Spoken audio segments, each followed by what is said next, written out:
સમા વિસ્તારમાં આવેલા બે મંદિરમાંથી તાંબાના લોટા, રોકડ રકમ અને જળધારીની ચોરી કરનાર ચોરોને ક્રાઇમ બ્રાન્ચે ઝડપી પાડ્યા. વડોદરા શહેરમાં તારીખ 7ના રોજ સમા વિસ્તારમાં આવેલા બે મંદિરમાંથી તાંબાના લોટા, રોકડ રકમ અને જળધારીની ચોરી કરનાર ચોરોને ક્રાઇમ બ્રાન્ચે ઝડપી પાડ્યા હતા.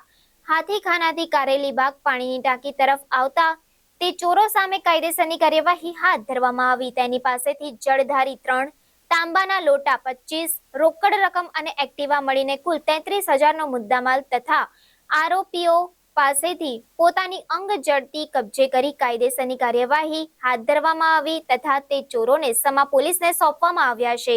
વડોદરા શહેરના સમા વિસ્તારમાં આવેલા બે મંદિરમાં છેલ્લા ઘણા સમયથી તાંબાના લોટાની ચોરી થતી હતી, જેના સીસીટીવી ફૂટેજ પણ સામે આવ્યા હતા, જેની ફરિયાદ પણ સમા પોલીસ સ્ટેશનમાં નોંધાવવામાં આવી હતી, જેથી ક્રાઇમ બ્રાન્ચની ટીમે આ લોટા ચોરોની શોધખોળ હાથ ધરી હતી. દરમિયાન 7 જૂનના રોજ ક્રાઇમ બ્રાન્ચને બાતમી મળી હતી કે મયંક કુમાર મગન પરમાર હાથીખાનાના ઇન્દિરાનગરથી કારેલીબાગ પાણીની ટાંકી તરફ જઈ રહ્યો હતો અને તેની એક્ટિવાની આગળની જગ્યા પર થેલો મૂકેલો છે, જેથી ક્રાઇમ બ્રાન્ચે મયંક પરમારને પોતાની એક્ટિવા ઊભી રખાવી થેલામાં તપાસ કરી હતી. ત્યારબાદ તાંબાના લોટા મળી આવ્યા હતા, જેથી તેની પાસે લોટા તથા એક્ટિવાના પુરાવાની માંગણી કરી હતી, પરંતુ મયંક રજૂ કરી શક્યો ન હતો. તેની કડકાઈથી પૂછપરછ કરતા સમા વિસ્તારમાં આવેલા બે મંદિરોમાંથી રોકડ રકમ ઉપરાંત તાંબાના લોટા અને જળધારીઓની ચોરી કરી હોવાની કબૂલાત કરતા તેની વિરુદ્ધ કાયદેસરની કાર્યવાહી હાથ ધરવામાં આવી.